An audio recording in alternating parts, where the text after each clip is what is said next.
ಧರ್ಮ ಸಂಘರ್ಷದಲ್ಲಿ ಮತ್ತಷ್ಟು ಅಭಿಯಾನಗಳು ನಡೀತಾನೆ ಹೋಗ್ತಾ ಇರುವಂತದ್ದು ಯಾವಾಗ ಅಂತ್ಯ ಕಾಣುತ್ತೆ ಅನ್ನುವಂತ ಪ್ರಶ್ನೆಗೆ ಅಷ್ಟೇ ಉತ್ತರ ಸಿಗಬೇಕಾಗಿದೆ.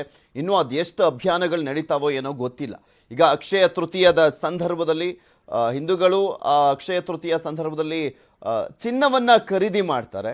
ಈ ಸಂದರ್ಭದಲ್ಲಿ ಹಿಂದೂಗಳ ಜ್ಯುವೆಲರಿ ಶಾಪ್ಗಳಲ್ಲಿ ಮಾತ್ರ ಖರೀದಿ ಮಾಡಿ, ಮುಸ್ಲಿಮರ ಜ್ಯುವೆಲರಿ ಶಾಪ್ಗಳಲ್ಲಿ ಖರೀದಿ ಮಾಡಬೇಡಿ ಅನ್ನುವಂತ ಅಭಿಯಾನ ಈಗ ಮುನ್ನೆಲೆಗೆ ಬಂದಿದೆ.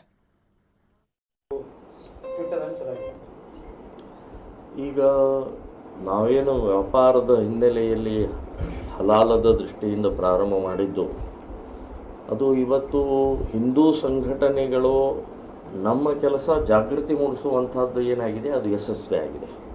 ಸೊ ಜನರಿಗೆ ಒಳ್ಳೇದು ಯಾವುದು, ಕೆಟ್ಟದ್ದು ಯಾವುದು, ಯಾವುದು ತೊಗೊಳ್ಬೇಕು ತೊಗೊಳ್ಬಾರ್ದು ಅಂತ ಅನ್ನೋದು ಇವತ್ತು ವ್ಯಾಪಕವಾಗಿ ಜನ ಯೋಚನೆ ಮಾಡ್ತಾ ಇದ್ದಾರೆ, ಜಾಗೃತರಾಗಿದ್ದಾರೆ. ಹಾಗಾಗಿ ಅಕ್ಷಯ ತೃತೀಯ ಈ ಸಮಯದಲ್ಲಿ ಸಾಕಷ್ಟು ಕೇರಳದ ಮುಸ್ಲಿಂ ಮೂಲದ ಇವತ್ತು ಜ್ಯುವೆಲರೀಸ್ ಇದ್ದಾವೆ. ಬಂಗಾರದ ಅಂಗಡಿಗಳು ಇರೋದು ಮೇಜರ್ ಕೇರಳದ ಮುಸ್ಲಿಂ ಅಂಗಡಿಗಳೇ ಇರೋದು. ಸೊ ನಾನು ಹೇಳೋದು, ಅಲ್ಲಿ ಖರೀದಿ ಮಾಡಬೇಡಿ. ಎಲ್ಲಿವರೆಗೆ ಕೇರಳದಲ್ಲಿ 800 ಜನ ಹಿಂದೂಗಳ ಕೊಲೆ ಮಾಡಿದಂತಹ ಕೇರಳ ಇದು.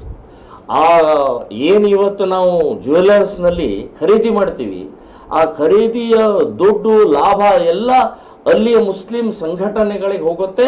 ಹಿಂದೂಗಳ ಕೊಲೆ ಆಗ್ತಾ ಇದೆ, ಕಾರ್ಯಕರ್ತರ ಕೊಲೆ ಆಗ್ತಾ ಇದೆ, ಹಿಂದೂಗಳ ಮೇಲೆ ದೌರ್ಜನ್ಯ ಆಗ್ತಾ ಇದೆ, ಲವ್ ಜಿಹಾದ್ ಆಗ್ತಾ ಇದೆ. ಸುಮಾರು 12,000 ಹುಡುಗಿಯರನ್ನ ಇವತ್ತು ಮುಸ್ಲಿಂ ಮತಾಂತರ ಮಾಡಿದ್ದಾರೆ. ಸೊ ನಾವು ಇವತ್ತು ಬಂಗಾರವನ್ನ ಇವತ್ತು ಜ್ಯುವೆಲರ್ಸ್ನಲ್ಲಿ ಏನು ಆಭರಣಗಳನ್ನ ಖರೀದಿ ಮಾಡ್ತೀವಿ, ಅದೆಲ್ಲ ದುಡ್ಡವು ಕೂಡ ನಮ್ಮ ತಲೆ ಮೇಲೆ ಚಪ್ಪಡಿ ಎಳ್ಕೊಂಡಂಗೆ ಅಂತ ಅನ್ನುವಂಥದ್ದು ಹೇಳ್ತೀನಿ. ಹಿಂದೂ ಜ್ಯುವೆಲರ್ಸ್ ಯಾರಿದ್ದಾರೆ ಅವ್ರ ಕಡೆ ಖರೀದಿ ಮಾಡಿ ಅಂತ ಅನ್ನುವಂಥದ್ದು ನಾನು ವಿನಂತಿ ಮಾಡ್ತಾ ಇದ್ದೇನೆ. ಏನು ಇವತ್ತು ಪ್ರಚಾರ ಪ್ರಾರಂಭ ಆಗಿದೆ, ಅದಕ್ಕೆ ನನ್ನ ಸಂಪೂರ್ಣವಾದಂಥ ಬೆಂಬಲ ಇದೆ. ಅಭಿಯಾನ ಈ ವಾಟ್ಸಪ್, ಟ್ವಿಟರ್ ಅಲ್ಲಿ ಈಗ ನಾವೇನು ವ್ಯಾಪಾರದ ಹಿನ್ನೆಲೆಯಲ್ಲಿ ಹಲಾಲದ ದೃಷ್ಟಿಯಿಂದ ಪ್ರಾರಂಭ ಮಾಡಿದ್ದು, ಅದು ಇವತ್ತು ಹಿಂದೂ ಸಂಘಟನೆಗಳು ನಮ್ಮ ಕೆಲಸ ಜಾಗೃತಿ ಮೂಡಿಸುವಂಥದ್ದು ಏನಾಗಿದೆ, ಅದು ಯಶಸ್ವಿ ಆಗಿದೆ.